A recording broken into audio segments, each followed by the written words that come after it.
Marcela Vitoriano, sou professora aqui do Proevidência Concursos. Nós vamos dar continuidade às matérias de direitos humanos. Hoje nós vamos falar sobre um tema fundamental, que é a Declaração Universal de Direitos Humanos. Essa declaração, esse documento, é um documento muito importante, ele é básico, cai em bastante concursos públicos. Então ele é o cerne central da disciplina de direitos humanos. E nós vamos estudá-los, então, avaliar o conteúdo que é cobrado nas provas, sobretudo nas provas aí de carreiras policiais. Pode passar, por favor. Então, a Declaração Universal de Direitos Humanos, ela traz importantes avanços no sistema internacional. Na verdade, a Declaração Universal, como o nome já diz, ela instaura a questão da universalidade dos direitos humanos. Então, a partir da formalização desse instrumento, os direitos humanos passam a ser abrangidos no plano internacional. A Declaração Universal, ela é de 1948. Antes de 1948, nós já temos aí vários documentos de reconhecimento dos direitos humanos. Mas, com a declaração, ela tem esse caráter mesmo de universalidade. E aí, esses direitos são reconhecidos em todo o globo terrestre. Como que acontece? Qual que é o contexto histórico em que surge a Declaração Universal? A Declaração Universal, ela surge aí de um momento pós-guerra. Nós tivemos aí a Primeira Guerra Mundial, de 1914 a 1918. Depois a Segunda Guerra Mundial, em 39 a 45.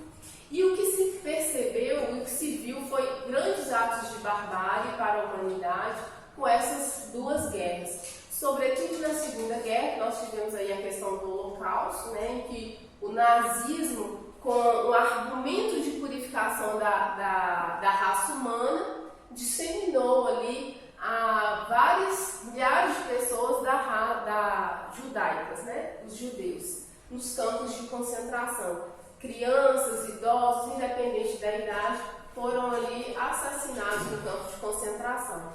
Além disso, na Segunda Guerra, nós temos a questão das armas nucleares, que foram usadas nesse momento de guerra, também ali matando de forma muito cruel e devastosa, com vários danos a milhares de pessoas, as bombas nucleares de Hiroshima e Nagasaki. Então, esses são, fatos. Além da questão econômica, claro, várias cidades foram destruídas nesse momento pós-guerra. Isso fez com que todos os diversos países passassem a refletir e a construir todo um sentimento de união e harmonização para a paz mundial. Com isso, na verdade, é claro que não só a questão da paz mundial, mas também pensando numa perspectiva ali de desenvolvimento no plano global. Porque o que foi percebido que às vezes uma guerra num determinado espaço do globo terrestre poderia afetar outras nações, outros países que não estavam ali envolvidos em essas guerras. É a questão mesmo da globalização. Então, em 1945, esses países se uniram e criaram a ONU, a Organização das Nações Unidas. E em 1948, a ONU, que é a formação desses vários países, elas firmaram a Declaração Universal de Direitos Humanos. A declaração ela foi aprovada em 10 de dezembro de 1948, tanto que no dia 10 de dezembro é reconhecido aí o Dia dos Direitos Humanos. Então a declaração, ela realmente tem essa força, ela é realmente a Bíblia dos direitos humanos, porque ela tem essa abrangência universal. Tá? A declaração foi firmada então em 1948, traz como esses efeitos esse reconhecimento desses direitos. E ela tem uma questão importante, embora ela tenha esse nome de declaração, ela não é só meramente um documento declaratório. No plano jurídico foi reconhecido e discutido que era preciso dar juridicidade a essa declaração. Então, na verdade, os países que ali compõem a na ONU, não só os países fundadores inicialmente, mas todos os países que vêm a compor a ONU, que hoje são em torno de 200 países, eles têm que obrigatoriamente reconhecer o conteúdo desses direitos humanos que estão presentes na declaração e, mais do que isso, fazer com que esses direitos sejam cumpridos, né? Então, partindo aí da questão da natureza jurídica da declaração, embora ela tenha esse nome de declaração, ela é reconhecida como uma norma de natureza cogente, ou seja, impositivas para esses países que integram ali a ONU. Ela não é só um instrumento declaratório. Então, se cair na prova algo nesse sentido, é bom ficar atento, tá? Que às vezes o nome dá a entender. Mas só para recapitular aí, porque eu já comecei a falar da Declaração Universal, o que é os direitos humanos? A gente falou isso na aula anterior de Conceitos Gerais, mas é bom voltar aqui. Direitos humanos são todos os direitos que estão atrelados à simples condição humana.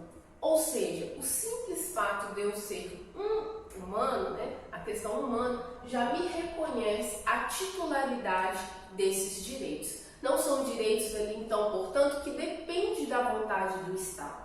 São direitos que é simplesmente em razão da condição humana. Aí, então, a declaração vai vir nos seus preâmbulos falar desse reconhecimento do valor da pessoa. Além disso, a declaração, ela reafirma hoje o que é central também em todos os ordenamentos jurídicos internos, que é a questão da dignidade. Falei isso na aula anterior, isso é importante, que todos os direitos humanos, eles exorbitam em torno da dignidade humana. O que quer dizer isso? Que todos os direitos, embora todos esses catálogos de direitos humanos, eles estão para promover, de forma mais direta ou não, a questão da dignidade humana. E falar em dignidade é uma questão muito ampla, que não é só garantir a vida ou uma sobrevida, mas é permitir que cada pessoa ela possa ali se desenvolver plenamente de acordo com as suas escolhas e as suas liberdades. Então, a declaração ela tem um papel muito fundamental, ela é muito básica no estudo.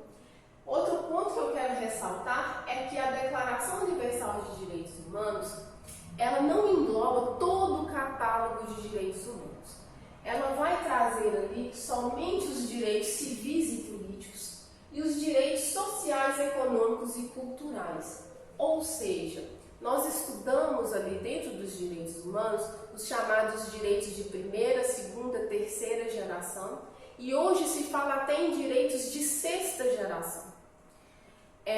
Ou também dimensão. A nomenclatura geração, embora ela seja assim, muito empregada, usualmente, né, a gente vê muito nos concursos, nas provas, mas a doutrina entende que ela não é uma terminologia muito adequada. Por quê? Porque a geração ela vai ali determinar que o direito ele nasceu e findou em um determinado período de tempo. Passa essa ideia, né? Para o significado do que seria geração. Então, a doutrina evoluiu de forma a considerar que essa terminologia ela não é muito adequada. Por isso que hoje se fala assim, mais em dimensão dos direitos humanos. Ou seja, seria um aspecto dos direitos humanos. Como os direitos de primeira dimensão, então, nós temos os direitos civis e políticos. Esses direitos estão mais relacionados ao valor da liberdade. E estão relacionados também com a própria ideia do Estado liberal, que é uma ideia do Estado permitindo que as pessoas se desenvolvam e vivam de forma mais livre, buscando aí a sua própria apropriação de riqueza, sem uma menor intervenção estatal.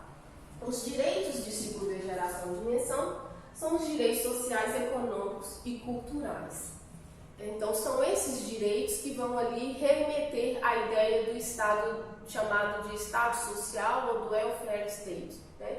São esses direitos que demandam do Estado uma condição, o Estado uma atuação, uma prestação positiva para que essas pessoas possam realmente ter uma condição digna. Então, por exemplo, dentro dos direitos sociais, nós temos a questão da moradia, da alimentação, a questão trabalhista. Então o Estado ele vai intervir vai permitir que aquelas pessoas que não tenham as condições mínimas de sobrevivência, vai ali suprir as suas necessidades para que de forma elas tenham a dignidade e aí sim pensar no seu desenvolvimento pessoal. Isso é importante porque a Declaração Universal, ela vai trazer, isso cai no concurso, porque ela vai trazer somente essas duas dimensões de direitos. Então, quando a gente repassar todo o conteúdo, é bom a gente ter claro qual a gente vai estar falando de qual dimensão de direitos.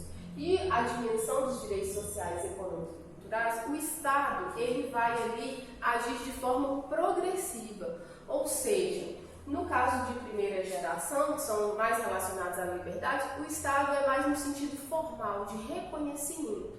No caso dos direitos de segunda dimensão, o Estado ele necessariamente ele tem que atuar e para isso precisa de recursos públicos.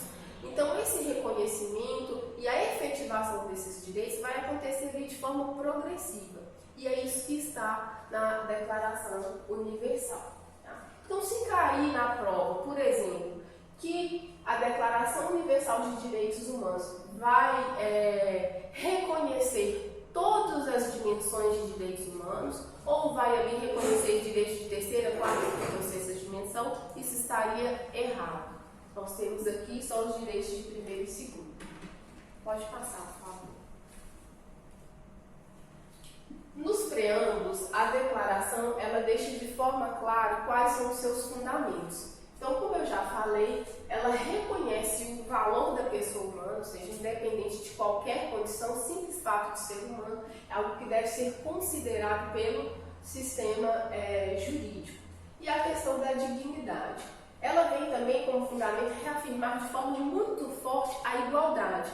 Não só a igualdade formal, ou seja, aquela igualdade de reconhecer que todos são iguais perante a lei, mas a igualdade material, que está mais atrelada a esses direitos de segunda dimensão, ou seja, que o Estado ele deve buscar condições para que os necessitados eles também não fiquem em uma situação de desigualdade. Ela reafirma no seu preâmbulo o respeito aos direitos humanos e liberdades fundamentais e ressalta a questão da inalienabilidade. Nós temos várias características aí dos direitos humanos. Como eu disse, a universalidade é uma delas e a inalienabilidade quer dizer que esses direitos eles são intrínsecos, como eu já disse, à natureza humana. Então, eu não posso dispor, eu não posso ceder desses direitos. Por mais que eu queira, esses direitos não são passíveis de alienação. Isso também está relacionado com a questão da irrenunciabilidade, ou seja, eu não posso abrir mão desses direitos. Nesse sentido. E esses direitos, mais do que isso, eles são complementares. Por isso que a ideia de geração ela não é muito apropriada, porque o direito de primeira geração ele vai ser fortalecido com os direitos de segunda dimensão e vice-versa. Eles se complementam, eles não são ali fragmentados, eles se relacionam o tempo todo, todos em busca do quê? Da composição e da promoção da dignidade humana. Bom, é importante outra coisa falar em relação à Declaração Universal, que, como o nome já diz, ela vai ali criar, ela vai ser assim um marco inicial na instauração do sistema global de proteção dos direitos humanos, que é realmente ali encampado pela ONU e aí os tribunais, o Tribunal Internacional da ONU, que são sistemas de proteção. Nos direitos humanos, no plano internacional, nós temos então esse sistema global, em que a Declaração Universal é um instrumento central desse sistema de proteção, e nós temos os sistemas regionais. Dentro dos sistemas regionais, os de destaque hoje são o sistema americano, europeu e africano. Esses sistemas, eles também não são também de forma excludentes, eles também se complementam. Mas a declaração, como eu já falei, ela é importante porque ela tem essa ideia de amplitude, de englobar todo o planeta. Pode passar. Outra característica dos direitos humanos é a questão da historicidade, ou seja, os direitos humanos eles não nascem assim como um passe de mágicas. Na verdade, os direitos humanos, eles decorrem de grandes lutas que a gente verifica ao longo da história, lutas de classes sociais. E então, antes da Declaração Universal, já teve vários fatos históricos em que esses direitos foram reconhecidos. A Declaração, então, os fundamentos históricos são toda a situação, o cenário de guerra, mas é importante falar que a Revolução Francesa, em que um dos importantes instrumentos foi a Declaração do Homem de 1789, vejam bem, um século bem anterior, muito tempo antes, ela reconheceu 3 valores fundamentais que, na verdade, são o grande norte dos direitos humanos: a liberdade, a igualdade e fraternidade. Então, logo no artigo 1º da Declaração Universal, nós vamos ver aí de novo a reafirmação desses valores que foram lá todo o lema da Revolução Francesa. Então, no artigo 1, a Declaração coloca que todos os seres humanos nascem livres e iguais em dignidades e direitos, são dotados de razão e consciência e devem agir em relação uns com os outros com espírito de fraternidade. Então vejam bem, já no artigo 1º nós temos aí os 3 valores fundantes dos direitos fundamentais. A liberdade como um grande valor a direcionar os direitos de primeira dimensão, a igualdade, ali também a fundamentar os direitos de segunda dimensão, e a fraternidade ou solidariedade a fundamentar os direitos de terceira geração e alguns outros direitos posteriores, como o direito de sexta geração, que algumas doutrinas defendem como direito à água, né? Nós temos aí essa questão da fraternidade. Mas ela só vai declarar, então, nesse documento, os direitos com base nos valores da liberdade e da igualdade.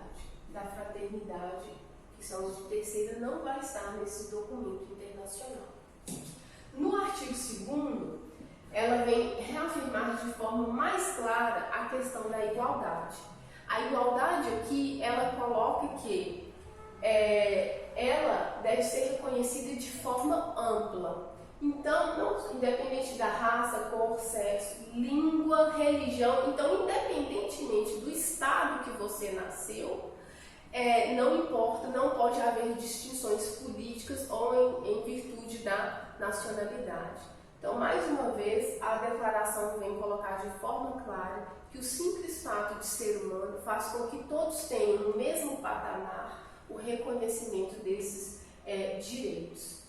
E aqui ela coloca, né, a questão também da origem social ou da riqueza. Embora na prática a gente veja que isso é bastante complicado, mas a declaração vem reafirmar que, independente da condição social ou das condições financeiras do indivíduo, ele tem os mesmos direitos humanos que qualquer outro. No artigo 3º, a declaração vai trazer ali o que a gente chama de direitos elementares. Então, seriam os direitos básicos dos básicos ali em todo o catálogo dos direitos humanos. A vida, a liberdade, a segurança pessoal e a propriedade. Lembrando que a declaração, ora aqui no artigo 3, terceiro, ela vai falar de segurança pessoal, seria a segurança do indivíduo, e mais à frente ela fala numa segurança coletiva, né? A segurança social. Então nós temos aí 2 facetas aí da segurança. Tá? Então esses direitos aqui realmente são os elementares, são os primordiais, são os norteadores aí de todo o catálogo dos direitos humanos. Nos próximos artigos, a declaração ela traz o que a doutrina chama de núcleo rígido. Por que núcleo rígido? Porque são vedações que não aceitam qualquer exceção em relação à sua proteção. Então, a partir do reconhecimento do valor do ser humano, a declaração ela vai dizer que é proibida qualquer tipo de tortura, escravidão ou servidão. Então, o ser humano ele não vai estar na escravidão ou servidão sujeito a outro. ele não vai estar ali se submetendo a sua liberdade a outro. E na tortura nós temos também a questão da proteção da integridade física. Então é importante que aqui não cabe, em qualquer situação, a flexibilização desses direitos. Então, em nenhuma hipótese, a declaração ela reconhece a escravidão ou a servidão. Outra coisa que ela coloca que está relacionada a essa ideia que seria a vedação a qualquer tipo de tratamento ou castigo que vai levar ao ser humano a uma situação degradante, né, ou cruel. No outro artigo, ela coloca, é até um pouco redundante, mas realmente a declaração ela vem ao todo tempo afirmar essa questão da igualdade, da dignidade e do valor da pessoa humana. Ela vem colocar que toda pessoa deve ser reconhecida como pessoa. O que significa isso? Que toda pessoa deve ser reconhecida para ela, que a gente chama no Instituto do Direito Civil de personalidade jurídica. Ou seja, que toda pessoa deve ser reconhecida para ela a titularidade de direitos. Por que isso? Porque ao longo da história a gente observa, justamente pela escravidão, servidão ou por outras formas de opressão social, que alguns seres humanos eles foram ali considerados como objetos, como mercadoria. Então aqui a declaração vem afirmar isso nesse sentido, que a pessoa ela sempre, em qualquer situação, ela vai ter que ter reconhecido a sua condição humana e a possibilidade de titularidade de direitos, é a questão da personalidade jurídica. Então, esses artigos, ele vai colocar essa questão da igualdade de forma muito forte. Também nessa ideia, a declaração vem colocar a vedação de qualquer tipo de discriminação. Então, assim como no artigo 2º fala da questão da igualdade, então qualquer discriminação baseada na cor, sexo ou raça é vedada aí pela Declaração Universal e cada Estado vai ter que buscar os meios para tentar afastar e punir esse tipo de discriminação.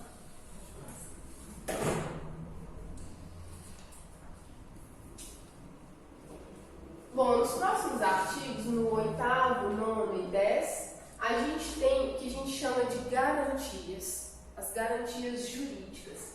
Essas garantias a gente observa na nossa Constituição e elas são amplas. O que significa isso? Que a declaração ela não só vai trazer ali o reconhecimento de direitos, mas ela vai reafirmar que é preciso que cada Estado soberano, ele disponha de garantias para que esses direitos humanos eles sejam assegurados e eles tenham cumprimento e efetividade. É isso que significa as garantias. No plano constitucional, na doutrina, a gente tem chamados de remédios constitucionais. Então, no artigo 8º, a declaração vai falar que os Estados têm o quê? Que dispor de remédios para a proteção dos atos que violem direitos humanos, tanto aqueles reconhecidos na Constituição quanto em lei. Então, no caso do Brasil, por exemplo, nós temos os chamados remédios constitucionais. Um exemplo seria o mandado de segurança. Então, quando houver ali uma violação legal, uma vedação ao direito líquido e certo, nós temos o mandado de segurança como um instrumento jurídico para garantir a proteção do direito. Outro instrumento muito famoso é o chamado habeas corpus, em que esse remédio ele vai garantir que uma violação contra a liberdade seja protegida no plano jurídico. Outra garantia que a declaração vai trazer é a vedação a qualquer tipo de prisão arbitrária. A arbitrariedade aqui significa no sentido de ilegalidade, no sentido de abuso. E a declaração, ela deixa muito claro, embora prisão a gente possa ser tomado como uma terminologia genérica, mas ela deixa claro que a detenção e o exílio também não pode ocorrer de forma arbitrária. O que seria o exílio? O exílio seria aquelas situações de aplicação de punição em que a pessoa é remetida para cumprir uma pena fora do seu país. Ela é expulsa do seu país para viver ali, é o famoso viver ali exilada em outro país. E a detenção, aqui no Brasil, ela é um tipo de prisão. Nós temos a detenção e a reclusão. Ela é um tipo de prisão e já posteriormente a condenação. Mas também ela pode ser entendida em alguns casos como aquelas situações de prisão provisória, em que a pessoa ainda não há um julgamento definitivo, em que há ali a questão da prisão. Então, mas de forma genérica é isso. Se cair exílio ou detenção na prova, como questão arbitrária, também vai estar certo. Outra garantia, que aí já é mais em relação às questões processuais, a Declaração Universal ela vem colocar a obrigatoriedade de que toda pessoa que esteja ali sendo acusada, não só no plano penal, ou seja, não só em relação a crimes, que ela tem uma audiência justa. Ela coloca isso, né? Audiência justa e pública. Por que isso? Para impedir que haja ali arbitrariedades ou abusos em relação ao julgamento das pessoas. E a audiência, ela vai o quê? Ser uma forma necessária de defesa. Então, no nosso ordenamento, a gente tem o chamado princípio da ampla defesa. Então, a declaração, de certa forma, na hora que ela traz esse dispositivo, esse reconhecimento, ela está fortalecendo e reconhecendo de forma implícita o princípio da ampla defesa ao exigir que haja essa audiência justa e pública. Além disso, ele coloca que essa audiência deve ser realizada em tribunal independente e imparcial. Mais uma vez aí, ao longo da história, a gente viu julgamentos em que a questão da imparcialidade ela não foi observada, ou julgamentos posteriores, né? Tribunais posteriores, ou seja, a pessoa comete o fato hoje e posteriormente cria-se um tribunal, chamado tribunal de exceção, para punir um fato passado. Isso é verdade no nosso ordenamento jurídico, é o que é o chamado princípio do juízo natural. Então, nessa lógica, os tribunais têm que ocorrer, têm que ser instalados antes da ocorrência do fato ali que está sendo punido, e a questão da imparcialidade, mais uma vez, para garantir aí essa igualdade e a proteção humana. Pode passar. Ainda também, como uma garantia processual, nós temos ali o reconhecimento da presunção de inocência, que é um princípio muito claro do direito penal, que está também no nosso artigo 5º da nossa Constituição.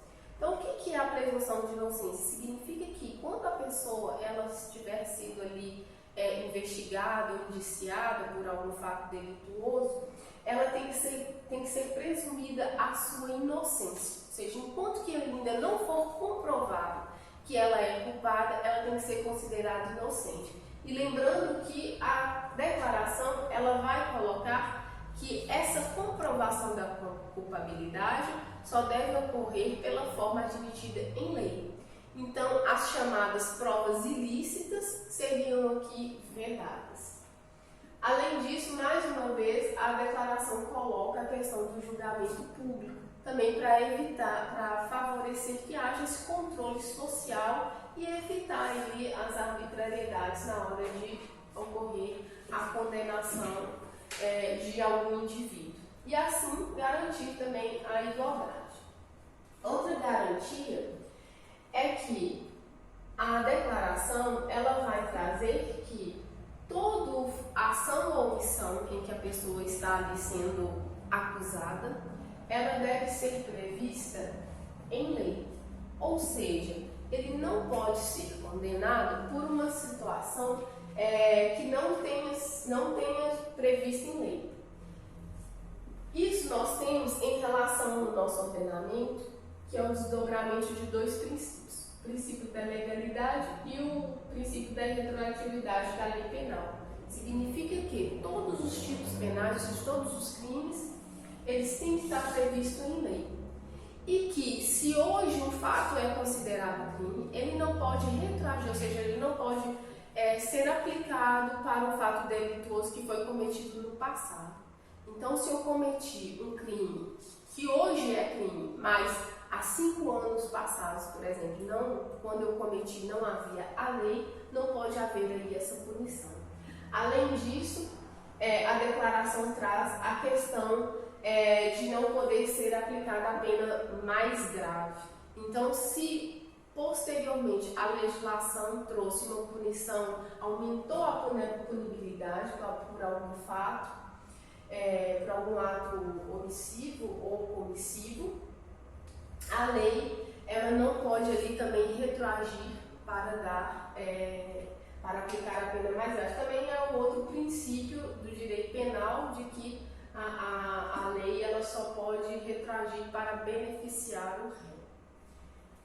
Bom, além disso, fechando aí as garantias processuais, nós temos que a declaração ela vai colocar de forma clara a proteção das questões particulares. Então, ela vai proteger ali a interferência na vida privada, familiar, no lar e na correspondência. Vejam bem, na correspondência.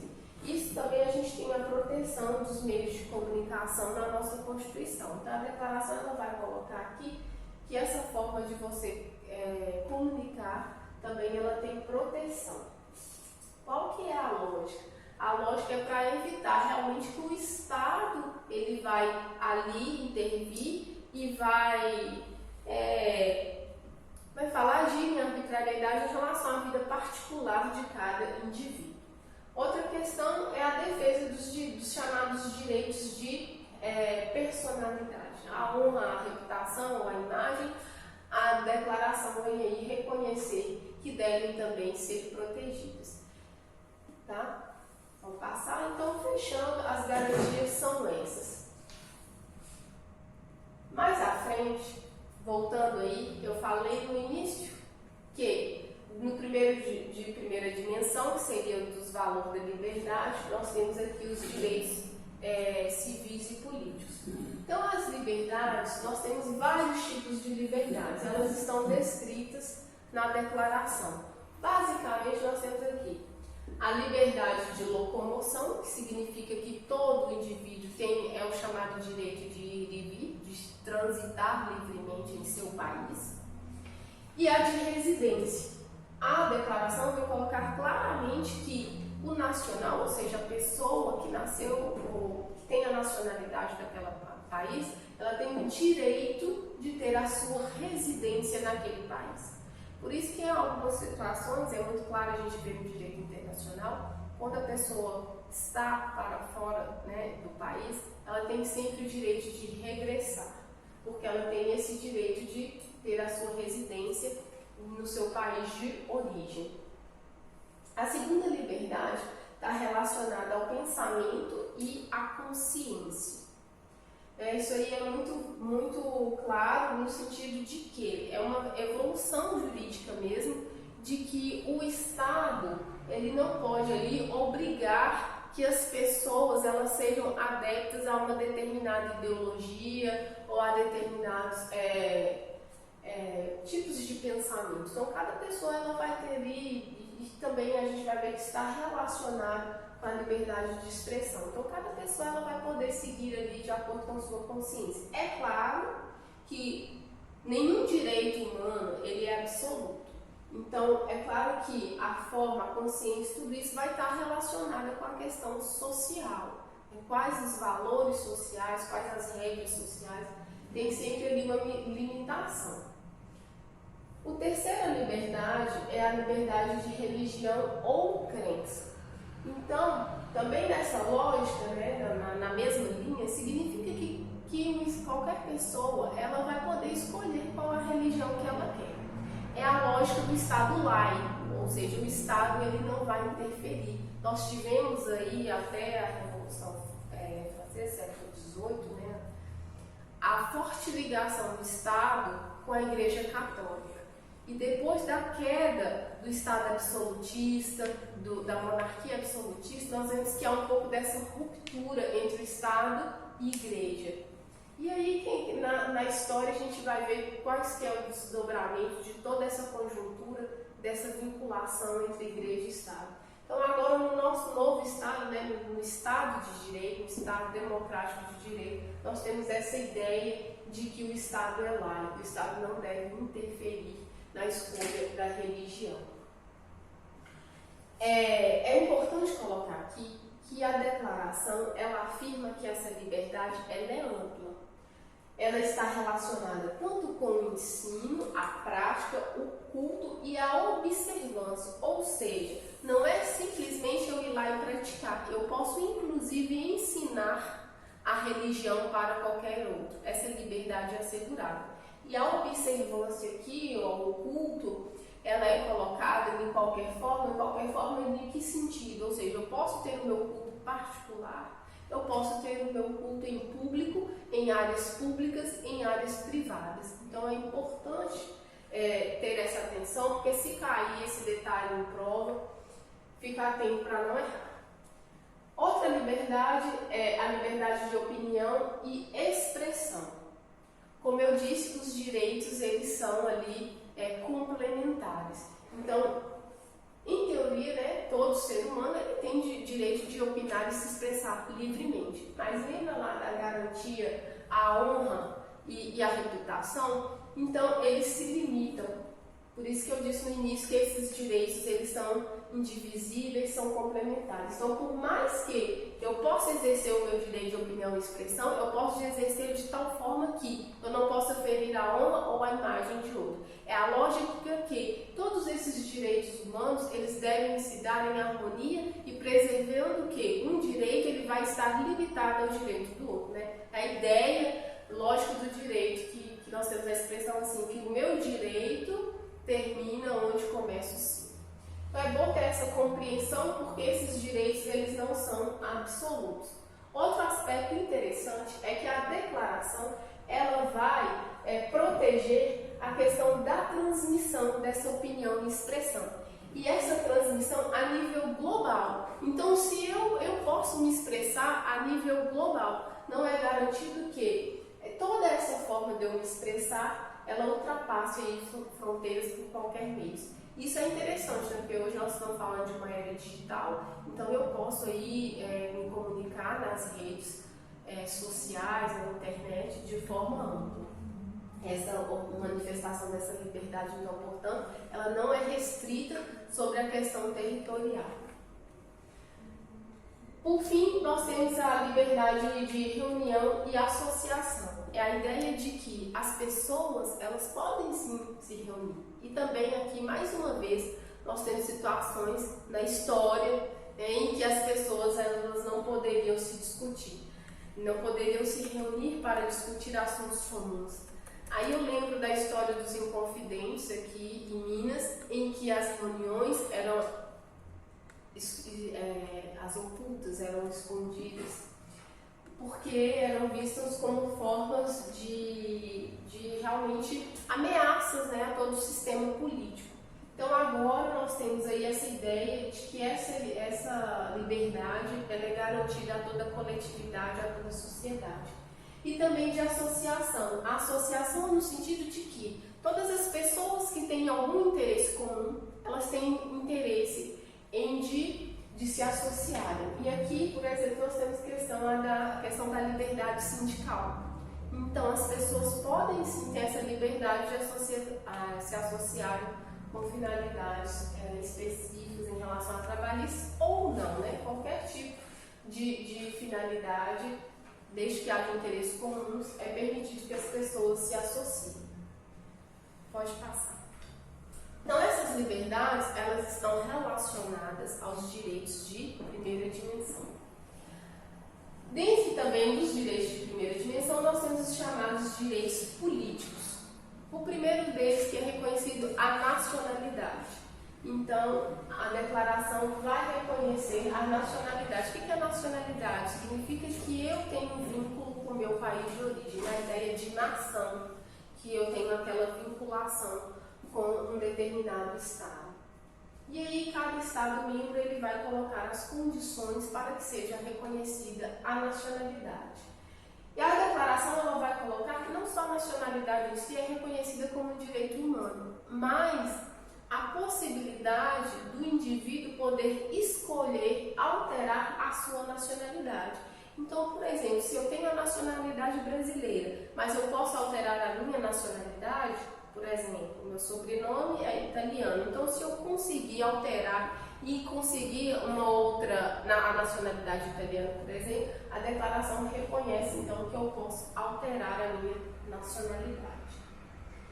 Em relação aos direitos políticos, nós temos a questão do chamado asilo político. O que é o asilo político? O asilo político é aquela situação em que uma pessoa ela está sendo perseguida no seu país.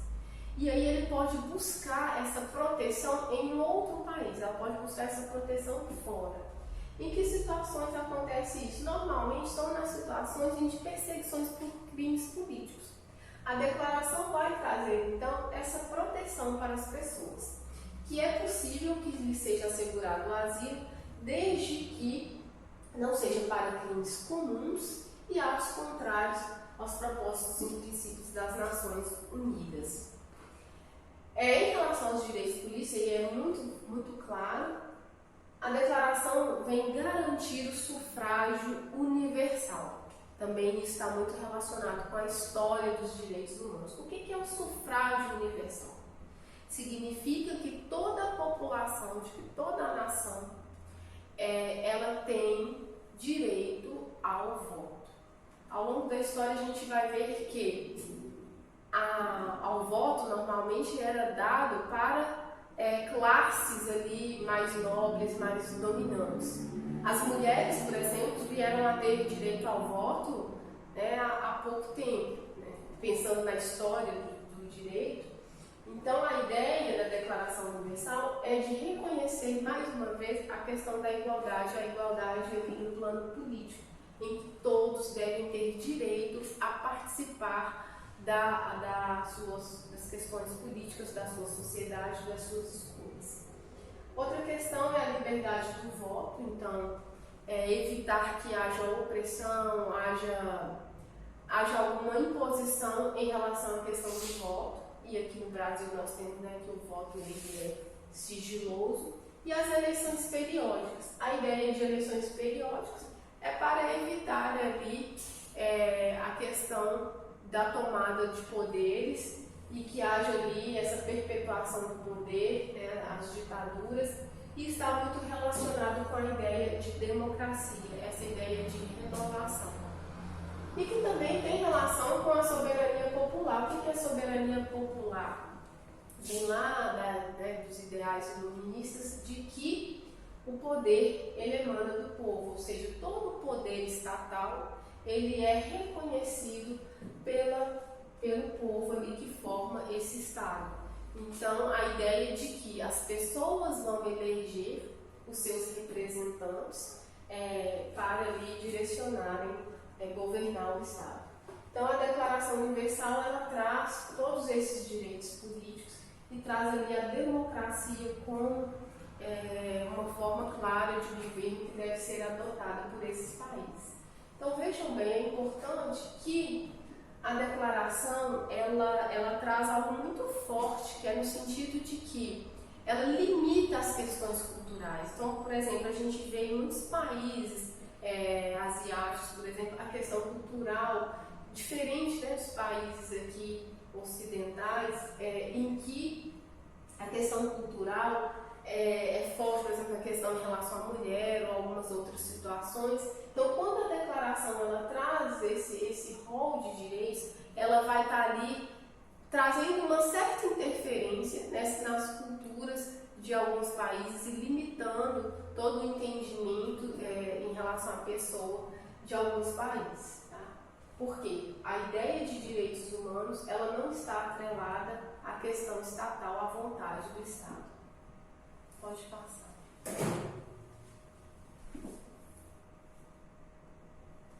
Então, nós vamos, só para aqui, depois de tudo isso que eu falei, a gente adotou uma ideia de exposição de aula em que a gente não ficasse aqui lendo de forma exaustiva a Declaração Universal. Mas eu quero fazer uma recomendação muito importante. Essa aula, ela realmente dá assim, permite que vocês vão ter essa compreensão do conteúdo de uma forma mais esquemática, mas é fundamental que o concurseiro ele abra o texto da declaração e leia, porque o que cai na prova muitas vezes é a literalidade do que está nesse documento. Então, também nesse sentido que a gente colocou aqui as questões de concurso para demonstrar como que é cobrado esse documento, tá? Então, vamos lá. Nessa primeira questão, está pedindo para marcar a alternativa correta. Aqui coloco o que eu já falei, que a declaração ela foi aprovada pela ONU em 10 de dezembro de 1948. Letra A, ela estabelece que todo ser humano acusado de um ato delituoso tem o direito de ser presumido inocente, até a apresentação à autoridade de polícia judiciária. Está perguntando a correta. Essa questão, ela é falsa. Por que ela é falsa? Porque aqui está colocando como condição para a presunção de inocência, nós estamos falando do princípio da presunção de inocência, que ele será presumido inocente até que ele se apresente à autoridade de polícia judiciária. A autoridade de polícia judiciária aqui no Brasil seria a polícia civil, né? E é isso que ocorre? Não, não é isso que está na declaração. A presunção de inocência é até o quê? Que haja provas da sua culpabilidade. Então, enquanto ele não for condenado, né, não houver ali a comprovação de todas as provas suficientes, ele deve ser presumido inocente, e não somente a simples detenção dele. Letra B. Todo ser humano tem direito à liberdade de locomoção e residência em qualquer país do mundo. Como eu disse, não é em qualquer país do mundo, é no seu país de origem. Então, por exemplo, se algum país, hoje em dia, por conta da evolução, né, da globalização, em regra, toda pessoa poderia entrar em outro país. Mas é claro que cada país vai fixar ali as suas condições de entrada, né, do estrangeiro. Aí nós temos a questão dos vistos e tal. Então, a questão da locomoção, do direito de vir, é dentro do seu país de origem, dentro da sua nação. E a residência também. Então, não é em qualquer país do mundo. Por isso, essa questão também é falsa. Colocar falsa não é errada, né? Porque está perguntando correto. Letra C. Ninguém será submetido a tortura, nem a tratamento ou castigo cruel, desumano ou degradante. Essa é a questão correta, né? Ou seja, não há exceção. A declaração é o que eu falei do núcleo rígido dos direitos humanos. A tortura e o castigo, todo tratamento aqui cruel, desumano ou degradante é vedado pela declaração. Letra D. Ninguém será mantido em escravidão, salvo em caso de condenação por tribunal independente e imparcial. Olha o salvo aqui, ela está errada por causa disso. A gente já falou que a escravidão, a servidão e a tortura são o núcleo rígido da Declaração Universal. Então, não admitem qualquer hipótese de relativização desses direitos. Pode passar, professor. Vamos lá. A Declaração Universal dos Direitos Humanos é um dos documentos básicos das Nações Unidas e foi assinada em 1948. Nela são enumerados direitos que todos os seres humanos possuem. Assinale a afirmativa correta. Letra A. Todo ser humano tem direito a receber dos tribunais nacionais competentes remédios efetivos para os atos que violem os direitos que lhe sejam reconhecidos apenas pela Constituição Federal. Essa questão, ela está errada. Até aqui está certo sobre os remédios, né? Ou seja, os remédios, que eu falei, têm que ser garantidos contra o quê? Eles asseguram a proteção contra a violação de direitos humanos. Mas qual que é o erro aqui? Esses direitos serem conhecidos apenas pela Constituição Federal. A declaração vai colocar que qualquer direito reconhecido pela Constituição ou em lei. e não é só aqueles da Constituição. Letra B. O homem acusado de um ato delituoso tem o direito de ser presumido culpado até que sua inocência tenha sido provada de acordo com a lei, em julgamento público, no qual lhe tenha sido assegurado todas as garantias necessárias à sua defesa. Essa questão está errada. Por que ela está errada? Aqui, mais uma vez, nós estamos falando do princípio da presunção de inocência. Só que aqui, a questão, ela fez um trocadilho, né? Ela colocou como se uma presunção de culpabilidade, e é o contrário. Nós não temos uma presunção de culpabilidade, nós estamos numa presunção de inocência. Houve aqui essa inversão. Então, às vezes, quem fez uma lida muito rápida ali do documento, ou estudou muito superficial, pode ali trazer essa confusão na hora da prova. Letra C. Todo ser humano tem direito à liberdade de pensamento, consciência e religião. Este direito inclui a liberdade de mudar de religião ou crença e a liberdade de manifestar essa religião ou crença pelo ensino prático, culto e pela observância em público ou particular. Essa é a verdadeira, essa é a correta. Por quê? Como eu disse, esses direitos, né, os direitos de pensamento, consciência e religião são amplos. E aqui, em relação à religião, todos esses atos, tanto em público quanto em particular, são reconhecidos pela declaração. Mas vamos lá, por que a letra D está errada? A escravidão e o tráfico de escravos estão proibidos em todas as suas formas, salvo nos casos de guerras declaradas. Essa questão também é falsa. Por quê? Por causa da exceção. Então, mesmo no caso de guerra, a declaração ela não reconhece a possibilidade de escravidão. Mais uma vez, a questão do núcleo rígido. E aqui, eu gosto de falar sobre isso, por quê? Porque o concurseiro que está estudando para vários documentos, né, vários documentos internacionais, pode trazer uma confusão. Porque qual a situação na nossa Constituição que é permitido usar a guerra declarada? A pena de morte. Então, cuidado no momento de fazer essa confusão. Tá? Não, na nossa Constituição, no caso de guerra, a pena de morte poderia ser ali aceita. Mas não é o caso da Declaração Universal. A Declaração Universal ela não vai falar da pena de morte. E não tem exceção no caso de servidão, escravidão ou tortura.